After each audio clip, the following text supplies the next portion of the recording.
அவர்கிட்ட பேசுறது கூட நான் கேட்கறது ஒண்ணுதான். என் குழந்தையோட ஆசை எனக்கு கண்ணு வரணும். நான் போய் அவருக்கு இத்தனை வருஷமா நான் இன்னும் ஒரு நாளும் கூட என்னோட கடமையை நான் தவிர்த்ததே இல்லைங்க. எவ்வளவு காத்து மழை வந்தாலும் என் குழந்தை என்னை கை பிடிச்சிட்டு போய் நான் இன்னைக்கு கண்ணு தெரியாது போய் 10-13 வருஷம் ஆனாலும் நான் இன்னைக்கு வரைக்கும் ஓட்டு போடாம இருந்ததே இல்லை. ஓட்டு மட்டும் நான் போய் போட்டு வந்துருவேங்க. நீ சாப்பாடு கூட வேண்டாம், நீ ஓட்டு போட கூட்டிட்டு போங்க, ஓட்டு போட ரெடியில் இருப்பேங்க. போய் நான் ஓட்டு போட்டு வந்ததான் எனக்கு நிம்மதியாகும். நான் யாருக்கு போடணும் என்ன வேண்டோன்னு நான் சொல்றத அவங்க அமுத்துவாங்க. அம்மா அதே என் பையனை யாரையும் கூட நம்ப மாட்டேன். என் பையன் எனக்கு பொய்யா இருக்க மாட்டாங்க, உண்மையா இருப்பான். அதனால நான் சின்னதுல இருந்து அவனை கூட்டிட்டு போவேன்.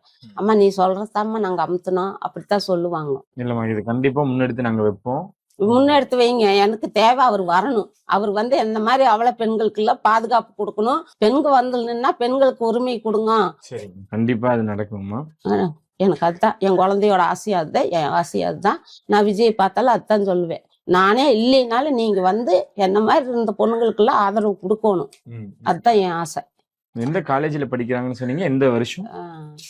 இது KSR திருச்செங்கோடு. திருச்செங்கோட்டுல படிக்கிறாங்க. செகண்ட் இயர் படிக்கிறாங்க. ஃபர்ஸ்ட் இயர் முடிச்சிட்டாங்க. அவ்வளவு கஷ்டத்துலயுமே 50 சப்ஜெக்ட்லயும் பாஸ் பண்ணி அரியர் வைக்காம படிச்சு வந்த அம்மா உனக்கு சொல்லுவேன், நீ கோவப்பட மாட்டேன், உனக்கு சொல்லுவ கோவப்பட மாட்டேன், என்னமா அவனும் சொல்லுவேன். எனக்கு இப்போ மார்க் வந்துருச்சுமா காலேஜில். அப்புறம் ஒரு மாட்டு கிட்டுக்கிட்டுன்னு நடுங்கிட்டு எழுந்திரிச்சு வந்தேன். கோவப்பட மாட்டேன்லம்மா, கோவப்பட மாட்டேன், சொல்லுங்க உன சீக்கிரம் அப்படின்ட்டு. அம்மா நான் எல்லாத்துலேயும் பாஸ்மா அப்படின்னாங்க.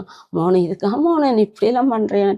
அம்மா எல்லாத்துலேயும் பாஸ் பண்ணிட்டுமா, அரியர்லாம் வைக்கலம்மா, அடுத்த வருஷம் நீ சேர்த்துனீன்னா நான் மறுபடியும் படிப்பேம்மாண்ணா.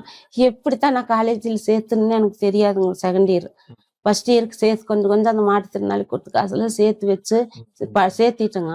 அப்புறம் செகண்ட் இயருக்கு சேர்த்தா அப்பவே கொஞ்சம் ஊர்ல 5 பைசா கூட இன்னும் காலேஜுக்கு செலவு பண்ணலைங்க. அதுக்கப்புறம் பிரபு உதவி செஞ்சாப்பிள்ளைங்க. பிரபு தெரியுமில்லைங்க, பிரபுன்னு சொன்னேன்.